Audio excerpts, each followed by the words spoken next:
Hi, hello, good morning. Welcome to my PTMS channel. This video sponsored by Paymode e-shopping. ஆன்லைனில் பொருட்கள் வாங்க நல்ல ஒரு சிறந்த போர்ட்டல். PTMS சேனல் அன்பு சொந்தங்கள் அனைவருக்கும் வணக்கம். நாம் இன்னைக்கு பார்க்க போகிறது முருகனின் ஆறுபடை வீடுகளில் ஒன்றான பழனி மலையை பற்றி தான். அது 3ஆம் படை வீடாகும். வாங்க வீடியோக்குள்ளே போகலாம். பழனிமலை 3ஆம் படை வீடு. பழனி தல வரலாறு என்பது பழனி முருகன் கோயில் அமைந்துள்ள பழனிமலையை வரலாறு மற்றும் அங்குள்ள தெய்வமான தண்டாயுதபாணி சுவாமியின் வரலாறாகும். பழனி என்பது மருவியே பழனி என்றானதாக சொல்லப்படுகிறது. நல்ல விளைச்சல் நிலம் நிறைந்த பகுதி என்பதால் உருவானதாகவும் கூறப்படுகிறது. பழனிமலையின் வரலாறு. பழனிமலையில் முருகன் குடியேறிய இடம் பழம்னி என அழைக்கப்படுகிறது. பழனி என்ற பெயர் பழனம் என்ற பழந்தமிழின் சொல்லின் அடிப்படையில் உருவானது. பழனம் என்ற சொல் விளைச்சலை தருகின்ற நிலத்தை குறிக்கும். தண்டாயுதபாணி சுவாமியின் வரலாறு. முருகன் விநாயகனை பெற்றோர் உலகமாக கருதி சுற்றி வந்து ஞானப்பழம் வென்றதால் ஏமாற்றமடைந்த பழனிமலையில் குடியேறிய முருகன் என்பதாகும். பழனிமலையில் இடும்பன் உதவியதால் குமரனான முருகன் அங்கு குடியேறினார். இந்த தலத்தின் மூலவர் நவபாஷாணத்தால் ஆனவர். போகர் என்ற சித்தர் இந்த தலத்தின் மூலவரை பிரதிஷ்டை செய்துள்ளார்.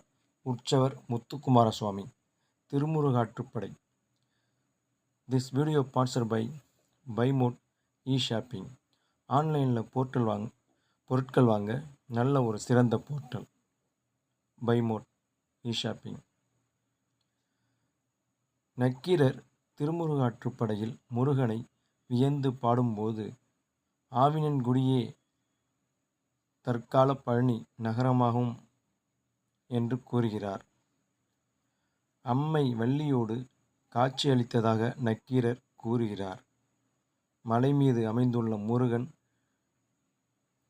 அந்த முருகப்பெருமாள் கோயிலை பற்றிய திருமுருகாற்றுப்படையில் கூறப்படவில்லை. மலை மீது அமைந்துள்ள முருகன் கோயில் குறித்து திருமுருகாற்றுப்படையில் கூறப்படவில்லை. திருக்கோயில் தல வரலாறு விவரம். சங்க காலத்தில் இவ்வூரின் பெயர் போதினை என்பதாகும். போதினை என்பது மருவி பழனி ஆயிற்று. கையவி நாடு என்றும் ஆவி நாடு என்றும் இப்பகுதியை சங்க இலக்கியங்கள் குறிப்பிடப்படுகிறது. முருகனை வியந்து பாடும் திருமுருகாற்றுப்படையில் நக்கீரர் குறிக்கும் ஆவினன்குடியே தற்கால பழனி நகரமாகும். அம்மை வள்ளியோடு காட்சியளித்ததாக நக்கீரர் குறிப்பிடுகின்றார். மலை மீது அமைந்துள்ள முருகன் கோயில் குறித்து திருமுருகாற்றுப்படையில் குறிப்பிடவில்லை.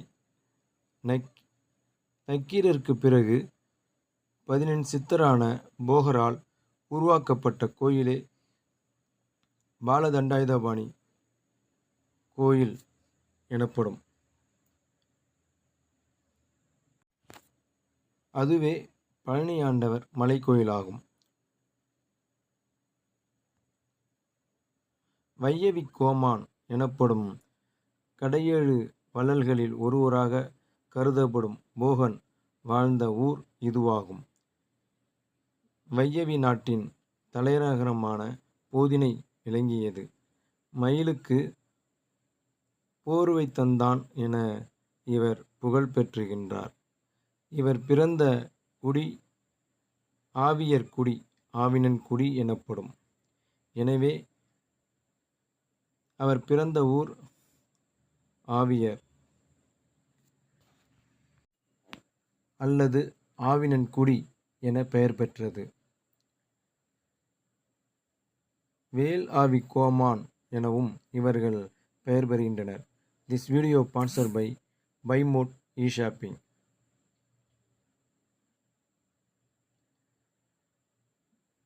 போதியினையை ஆட்சி செய்தவர் ஆவிக்கோமான் என்பவராகும். சங்க இலக்கியங்களில் ஒருவரான அகநானூறு வண்டு படந்தை கன்னி ஊன்குழல் உருவக்குதிரை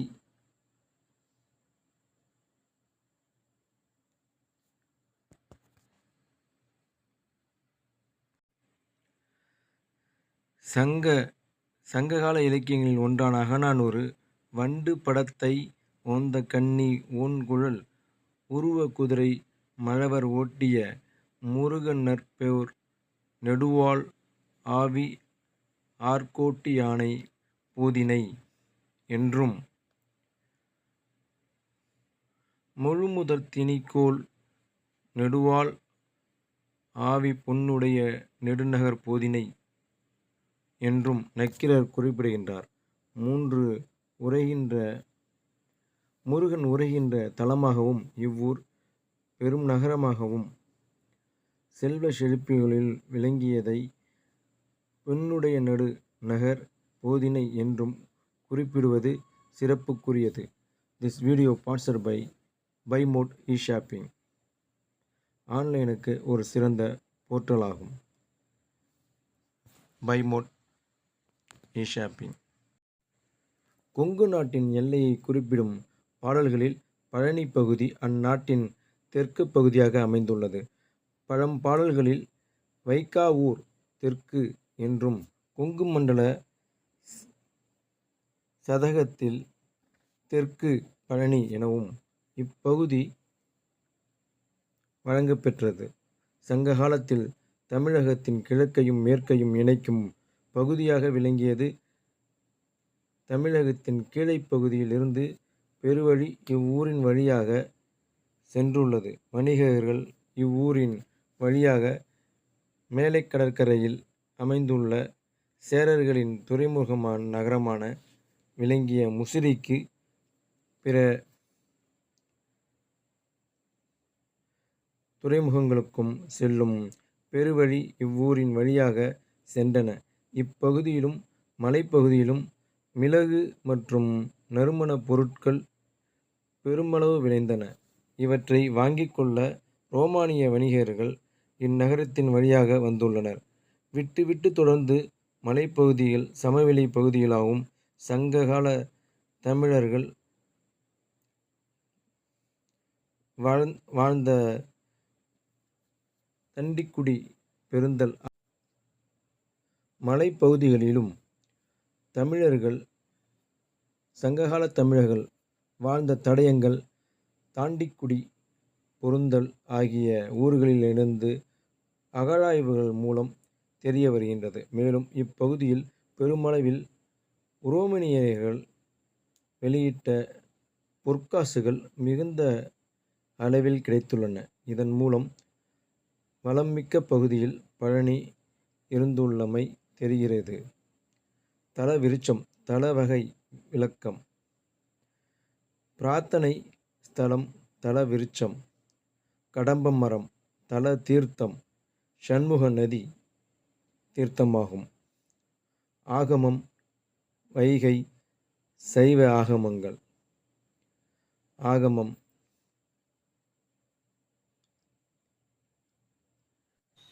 This video sponsored by BuyMode eShopping. ஒரு சிறந்த நல்ல போர்ட்டல். ஆன்லைன்ல பர்ச்சேசிங் பண்ண தரமான பொருட்கள் தரமான விலையில். BuyMode eShopping. தல தீர்த்தம் சண்முக நதி தீர்த்தம். ஆகமம் வகை சைவ ஆகமங்கள். ஆகமம் குமார தந்திர ஆகமம். பாடல் பெற்ற விவரம். 1. திருப்புகழ். 2. பழனி திருவாயிரம். 3. பழனி பதிப்பகம். பழனி நன்மணி மாலை, திருப்பழனி வெண்பா, பழனி வெண்பா, அந்தாதி, பழனாபுரி மாலை, பழனி கோயில் விண்ணப்பம், பழனி பிள்ளை தமிழ், குமார விசயா கிரிவேலவன், சின்னோன் மையான், மயில்விடு தூது, பழனி தலப்புராணம் தொடர்புடைய அருளாளர் அருணகிரிநாதர், வண்ணச்சத்திர பம்பம், தண்டாபாணி சுவாமிகள், மாம்பழ கவிசிங்க நாவலர், ஜமீன் வியாசகிரி வேல சின்னோன் மையான், வையாபுரி பள்ளு, கு நடேச கவுண்டர், பாலசுப்பிரமணிய கவிராயர். குமரனோ தனது மயில் வாகனத்தில் ஏறி உலகத்தை சுற்றி வந்தார். விநாயகனோ தனது பெற்றோரை உலகமாக கருதி அவர்களை சுற்றி வந்து ஞானப்பழத்தை வென்றார். இதனால் ஏமாற்றமடைந்த குமரன் அனைத்தையும் துறந்து பழனி மலையில் குடியேறினார். அன்றிலிருந்து அவரது நின்ற இடம் பழனி என அழைக்கப்படுகிறது. போகர் சித்தர் முருகன் மீது அளவு கடந்த பக்தியும் ஈடுபாடும் அன்பும் கொண்ட போகர் சித்தர் தனது கையாலே நவபாஷாணத்தை ஒன்று சேர்த்து முருகனுக்கு செய்த சிலையே இங்கு உள்ள மூலவர். அவர் கையாலே பிரதிஷ்டை செய்யப்பட்டதுதான் பழனியின் மூலவர் நவபாஷாண சிலை. அப்படிப்பட்ட மகான் போகர் மகான் முருகனின் அருகாமையிலேயே ஜீவசமாதி அடைந்துள்ளார். ஆதரவு தெரிவித்து கொண்டிருக்கும் பிடிஎம்எஸ் சொந்தங்கள் அனைவருக்கும் நன்றி. சேனலை சப்ஸ்கிரைப் பண்ணிக்கோங்க. பெல் பட்டனை மறந்துடாமல் கிளிக் பண்ணுங்கள். மற்றவங்களுக்கு ஷேர் பண்ணுங்கள் பிடித்திருந்தால். நண்பர்களுக்கும் ஷேர் பண்ணுங்கள். மறந்துடாமல் லைக் பண்ணுங்கள். லைக் கொடுங்க. நன்றி.